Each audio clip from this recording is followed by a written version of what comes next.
The truth of the share market channel में आपका स्वागत है। मैं भवनेश अग्रवाल।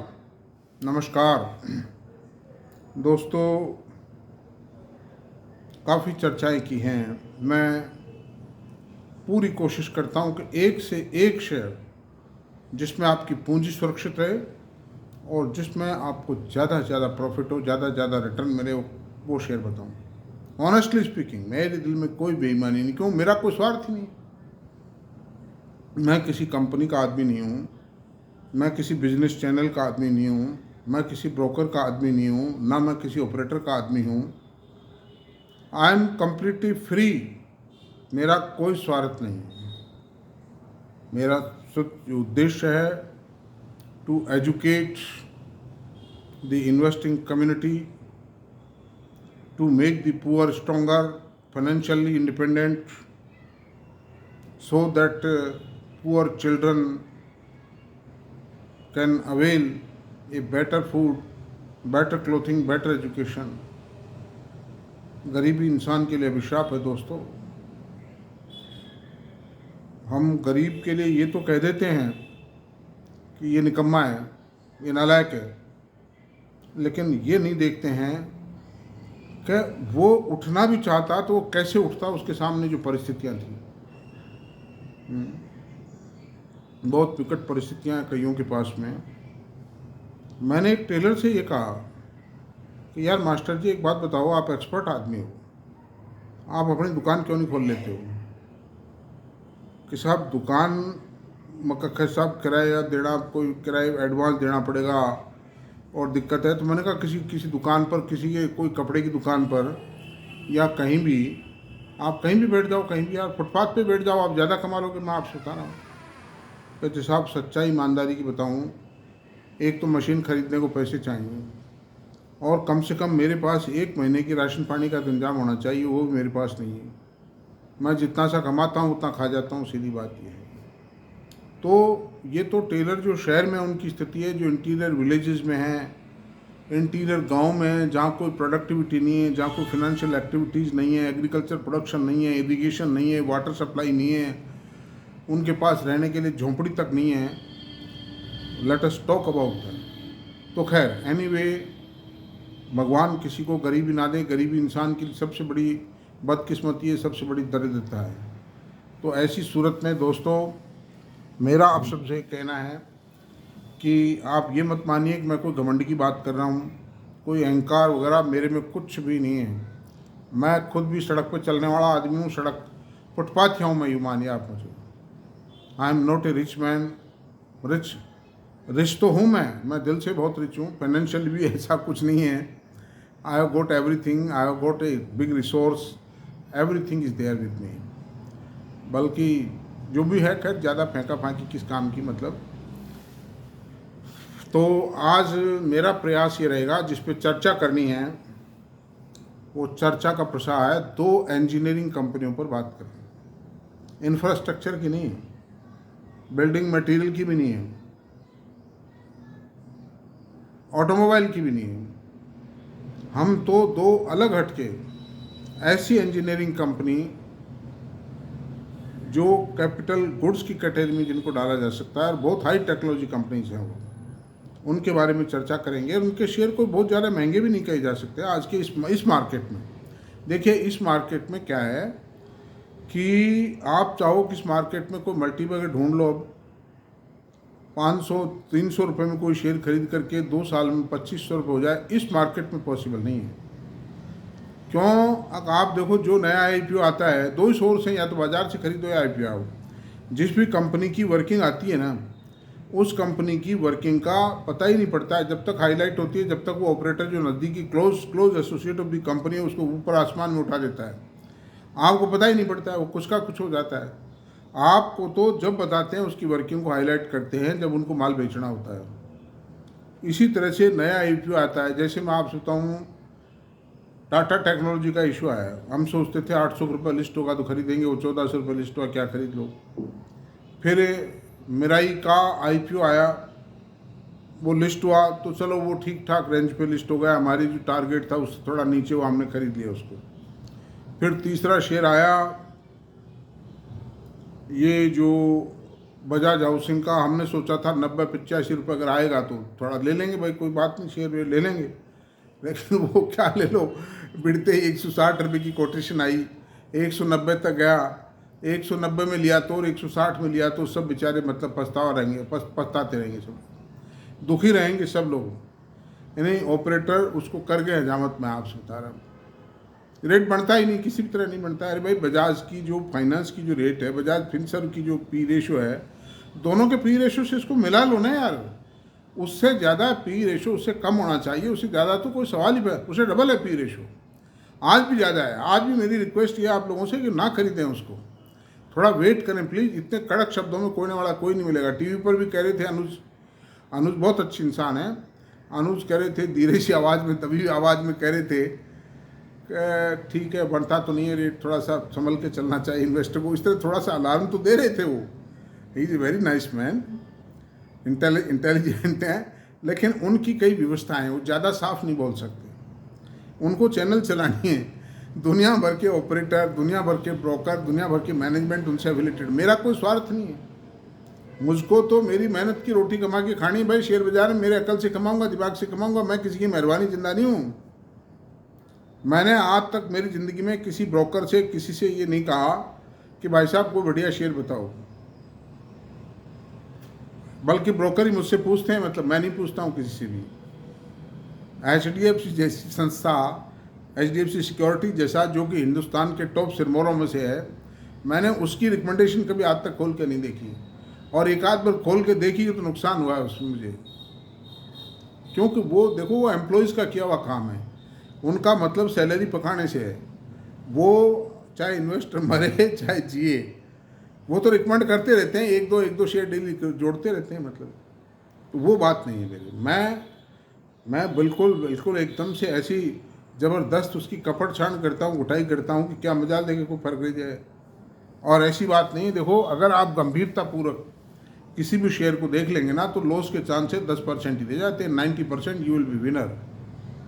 तो खैर, अब आज चलते हैं। अब आप ईगर होंगे कि वो कंपनी कौन सी है, 7 मिनट तो मैंने वैसे ही वेस्ट कर दिया आप लोगों के। वेस्ट नहीं है, वेस्ट मेरी बात में एक शब्द भी नहीं है। हर चीज़ में अनुभव है, हर चीज़ में प्रॉफिट भरा हुआ है, अगर आप गंभीरता से देखें तो। खैर, तो आज 2 शेयर हैं दोस्तों। पहला शेयर लेते हैं हम Carborundum universal.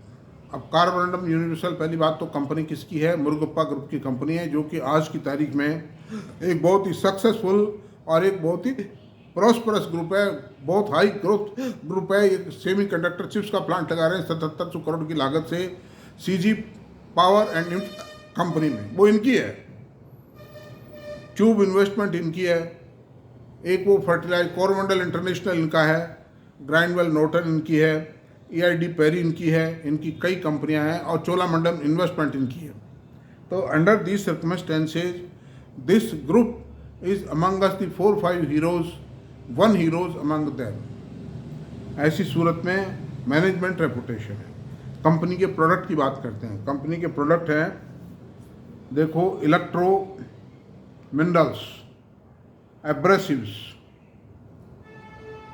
Refractories, aluminium oxide grains, aluminium oxide grains है ना, और है मशीन टूल्स, और पॉलीमर्स, और एडेसिव्स। ये इतने प्रोडक्ट हैं, ये सब इंजीनियरिंग प्रोडक्ट हैं। कुछ कंज्यूमेबल्स हैं, कुछ कैपिटल गुड्स के पार्ट हैं, लेकिन हैं बहुत हाई टेक्नोलॉजी, बहुत हाई रेप्यूटेड हैं। और हाई रेप्यूटेड हाई ब्रांड की सबसे बड़ी ये है कि बाज़ार में उसका माल ऊंची रेटों पर बिकता है, उनकी प्राइसिंग पावर होती है ब्रांड के कारण, इसके कारण वो बहुत अच्छा प्रॉफिट कमा पाते हैं। And the group is successful, product is high engineering product, एक super brand market, super brand product हैं। ऐसी सूरत में किसी तरह की कोई कमी नहीं है, और कैपिटल गुड्स की डिमांड है। ये जितने भी प्रोडक्ट हैं, इन सब की डिमांड है इस समय, और शेयर भी आपको बाद में बताएंगे डेटा। देखो, पहले ग्राइंडवेल नॉर्टन की ओर बात कर लेते हैं। दूसरी कंपनी है ग्राइंडवेल नॉर्टन। ये कंपनी सेंट गोविंद ग्रुप की कंपनी है। कौन सा ग्रुप है? सेंट गोविंद, जो कि ग्लास आता है ना, जिनका विंडो ग्लास वगैरह आता है, बड़े बड़े प्लांट हैं ग्लास के, मतलब इनके। सेंट गोविंद का एक अलवर के अंदर भिवाड़ी में प्रोजेक्ट है, मतलब मत्स्य एरिया में या भिवाड़ी में है प्रोजेक्ट, बहुत बड़ा प्रोजेक्ट है। It's a good group, successful group है ये। तो ये इनके प्रोडक्ट क्या हैं, और इनके इसके managing director B Santhanam is managing director of Grindwell Norton, and Grindwell Norton is an engineering company making high technology products. एक तो ग्राइंडिंग व्हील्स बनाते हैं, ये इंडिया के अंदर ग्राइंडिंग व्हील्स की पायोनियर एक कंपनी है। चक्की के पार्ट नहीं है जो आटा पीसती है, ये पीसते हैं, मतलब बड़े बड़े मेटल को पीस देंगे, मतलब आप देख लो यानी। तो कटिंग डिस्क जो लोहा को काटता है ना, वो डिस्क है ये। मतलब सैंड पेपर, एब्रेसिव ये भी बनाता है। एब्रेसिव मैंने इसको लिया इसीलिए कि दोनों के प्रोडक्ट मिलते जुलते हैं और दोनों की क्लाइंटल सेम है। तो ऐसी सूरत में एब्रेसिव बनाते हैं ग्राइंड, और ये डायमंड कटिंग टूल्स बनाते हैं। एक वेंडिट इंडिया है जिसका शेयर 12,000 रुपये इस समय, वेंडिट इंडिया का, वो भी कटिंग टूल्स बनाता है डायमंड के। तो ऐसी सूरत में दोनों कंपनियां बहुत हाई टेक्नोलॉजी है, और दोनों को आप ये मानिए टूल्स की कंपनियां हैं दोनों, टूल्स एंड कंज्यूमेबल्स। तो डिमांड बहुत है इस समय, पर्टिकुलरली बहुत डिमांड है। बिकॉज देखिए आप सीमेंट देखिए, ऑटोमोबाइल देखिए, स्टील इंडस्ट्री देखिए, सबका माल बिक रहा है, और माल बिकेगा तो इन चीज़ों की आवश्यकता होगी। बड़ी क्लियर बात है। आप देखो AIA इंजीनियरिंग का शेयर 4500 रुपये का, it was just like the same share का मतलब वो सीमेंट इंडस्ट्री के लिए मशीनरी बनाता है, वो भी सीमेंट के लिए ग्राइंडिंग व्हील्स बनाता है, मतलब इस तरह के प्रोडक्ट हैं उसके भी। तो ये इंजीनियरिंग कंपनियां, जब देश का आर्थिक विकास होगा, इंडस्ट्रियल एक्सपांशन होगा, मैन्युफैक्चरिंग सेक्टर आगे बढ़ेगा, उस हालत में इस तरह के प्रोडक्ट की डिमांड है। और अभी मोदी सरकार 4 साल और रहेगी, मान के चलो, इतनी तो है ही है, कोई गुरूज भी नहीं हटा सकता इसका कोई भी। उस दौरान इसकी बहुत आवश्यकता पड़ेगी। मतलब वो डेवलपमेंट कर रहे हैं, मैन्युफैक्चरिंग सेक्टर का रिवाइवल कर रहे हैं, PLI स्कीम लाए हैं, ग्रीन हाइड्रो ला रहे हैं, फिर आपके ये जो है आपके ये जो सेमीकंडक्टर चिप्स के प्रोजेक्ट ला रहे हैं, अल्टरनेटिव एनर्जी के प्रोजेक्ट्स आ रहे हैं। कोई इंडियन मैन्युफैक्चरिंग सेक्टर में कम से कम 200-300 लाख करोड़ का इन्वेस्टमेंट होना है अगले 5-7 सालों के अंदर। 5-5 लाख के, 2-2 लाख के, 1-1 लाख करोड़ के प्रोजेक्ट आ रहे हैं। एक सेक्टर में 10-10 लाख करोड़ रुपए लगने वाला है। तो ऐसी सूरत में दोस्तों अब हम चलते हैं इनके डाटा, फाइनेंशियल डाटा की ओर चलते हैं। टाइम भी कम रह गया है, 12 मिनट हो गए, 6 मिनट और रोक लूँगा मैं आपसे। थोड़ा सा समय मुझे आप लोग ज़्यादा दे दिया करो ताकि मैं आपको ज़्यादा चीज़ बता सकूँगा, ये आपके लाभ की। मेरा तो गला ही खुश्क होता है, मैं आपसे बताऊँ, मुझे कोई लाभ नहीं है इसमें, लेकिन मैं मेहनत करके मैं चाहता हूँ आप लोग ट्रेंड हों, आप लोगों को ज्ञान प्राप्त हो शेयर बाजार का। और लर्नर्स को नहीं, पुराने लोग भी इसमें ज्ञान प्राप्त कर सकते हैं, क्योंकि इतनी इन डेप्थ स्टडी, इतनी मेहनत कर पड़ा बहुत मुश्किल काम है हर आदमी के लिए, टाइम भी नहीं होता कोई। मैं तो रिटायर्ड आदमी हूँ और शेयर ही मेरा साधना स्थल रहा है, मेरी कर्म स्थली ये शेयर बाजार है। मैं इसको मेरे दिल से भी सम्मान देता हूँ। मेरा एक ऑपरेशन हुआ था तो मेरा एक फ्रेंड मिलने आया था, मैं 10 मिनट लूँगा, 10 सेकंड लूँगा आपके। तो उसने कहा कि तेरा सबसे प्रिय आदमी कौन है, मतलब तुझे सबसे प्रिय चीज़ क्या लगती है भवनेश, ये बता तू। तो मैंने उससे लगा देख, सबसे पहले तो प्रिय मेरी पत्नी है मुझे, और उसके बाद प्रिय कौन है, शेयर बाजार प्रिय है।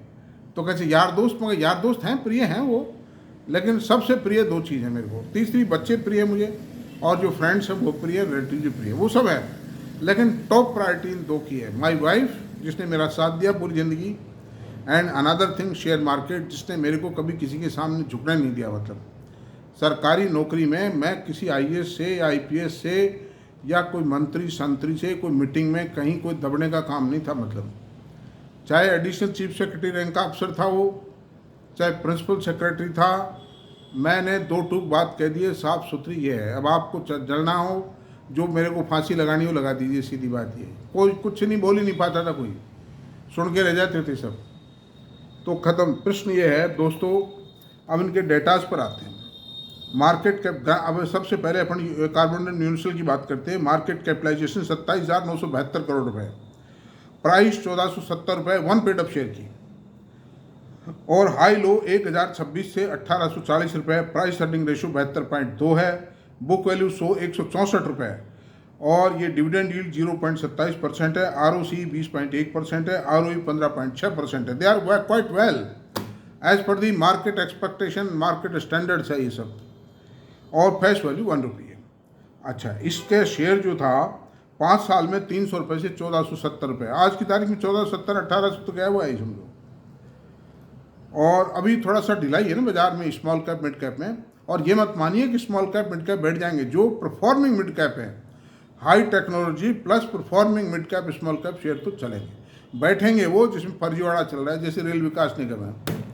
मेरे तो एक शेयर याद है, और तो घने ही याद रहते हैं खैर, लेकिन एक तो याद आसानी से रहता है, ये लेके मरेगा लोगों को मार।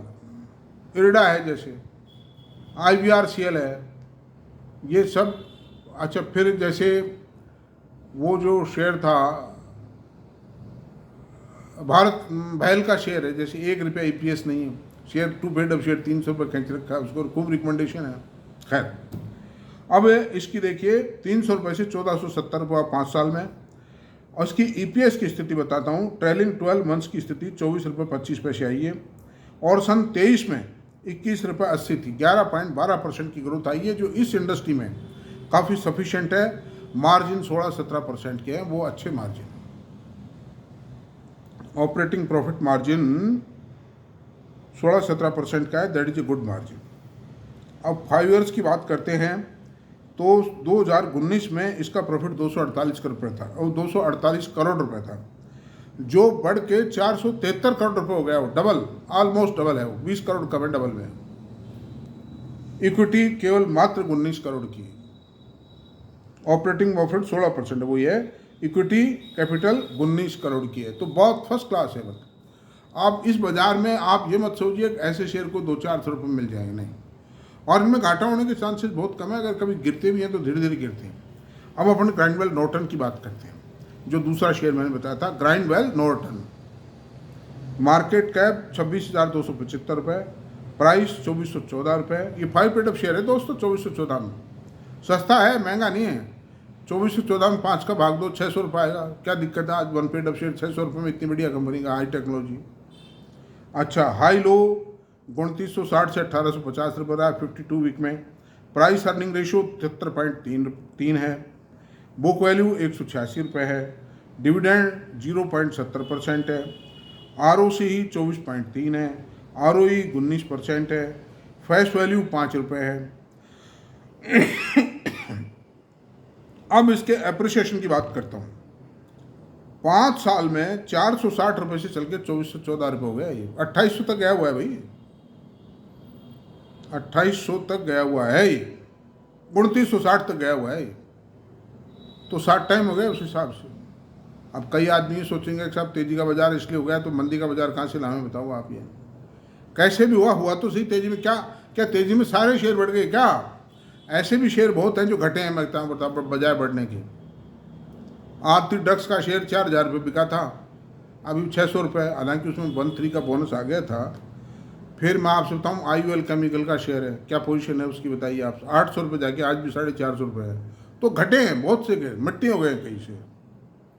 तो इसलिए इनमें क्वालिटी थी, मेरिट थी, इनमें प्राइसिंग पावर थी, इनमें मैनेजमेंट था, टेक्नोलॉजी थी, ब्रांड था, सब कुछ था। और अब आप देखिए इसका जो प्रॉफिट है 5 साल में 169 करोड़ रुपए से बढ़ करके 380 रुपये हो गया है। 16×3=48, 16×2=32, 2.5 गुना हो गया प्रॉफिट, मतलब 5 साल में 2.5 गुना 5 साल में। और इसकी जो इक्विटी है वो 34 करोड़ रुपये, इक्विटी 34 करोड़ रुपये है इसकी। तो अंडर दिस सर्कमस्टेंसेस दोस्तों, दोनों शेयर बहुत बढ़िया है। ये मैं खरीदने की नहीं कहता हूँ, मेरा कोई रिकमेंडेशन नहीं है, मैंने आपको स्टडी करके दिए, एनालिसिस करके दिया इन शेयरों का। और आलतू फालतू कचरों में खरीदते फिरते हैं साहब, रेल विकास खरीद लें, बाटा खरीद लें, वो खरीद लें। ऐसी चीज़ खरीदो जो आराम की नींद सो भाई, और 2 पैसे भी पैदा हों आपको, आपके परिवार का उद्धार हो, सॉलिड हो, आप सीना तान के कह सको मेरे पास ये शेयर है। इसलिए अंडर दिस सर्कमस्टेंसेस दोस्तों, आप लोग मेरे वीडियो को और लोगों का, अपने फ्रेंड्स और रिलेटिव्स का भला करो। आप लोग उनको बताओ कि मेरे वीडियो को देखें, वो समझें। मतलब बहुत से लोग मुझे कहते हैं मिलना चाहते हो, मिलो, आइए, आप स्वागत है, कोई दिक्कत नहीं, चाय पिला के भेजूँगा। लेकिन मेरा वीडियो देखते रहो, बहुत है यार। मतलब आप महाराष्ट्र से चल के, पूना से चल के, अहमदाबाद से चल के या पटना से चल के कोई आदमी आवे, कितना खर्चा होगा? क्यों करते हो? आप तो वीडियो देखे जाओ, मैं दो चार शेयर डेली देता हूँ आप लोगों को। और जनरल भी वीडियो बनाता हूँ तो मैं शानदार बनाता हूँ, पूरी कोशिश करके, सोच के घंटों सोचता हूँ। रात को 12 बजे मेरी आँख खुलती है तो मैं सोचता हूँ आज वीडियो क्या बनाना। हालांकि मुझे मेरे काम भी बहुत ज़्यादा करने पड़ते हैं, शेयर बाज़ार के काम को भी संभालना पड़ता है, मेरे पोर्टफोलियो को रिव्यू करना पड़ता है, मेरे को मेरी फैमिली की भी देख रेख करनी पड़ती है, घर बार किराएदार सब कुछ, दुनिया भर की फाइनेंशियल मैनेजमेंट है, दुनिया भर के टैक्स मैटर्स हैं, वो सब देखा भाली मुझे करनी पड़ती है। But I am doing all these things in A well proper manner, that's all. तो ये इतना ही रहने देते हैं। अगर आपको मेरा वीडियो पसंद आया हो तो प्लीज़ इसको सब्सक्राइब करें, लाइक करें, शेयर करें, कमेंट करें, थोड़ा कर दिया करें subscribe please. Thank you very much.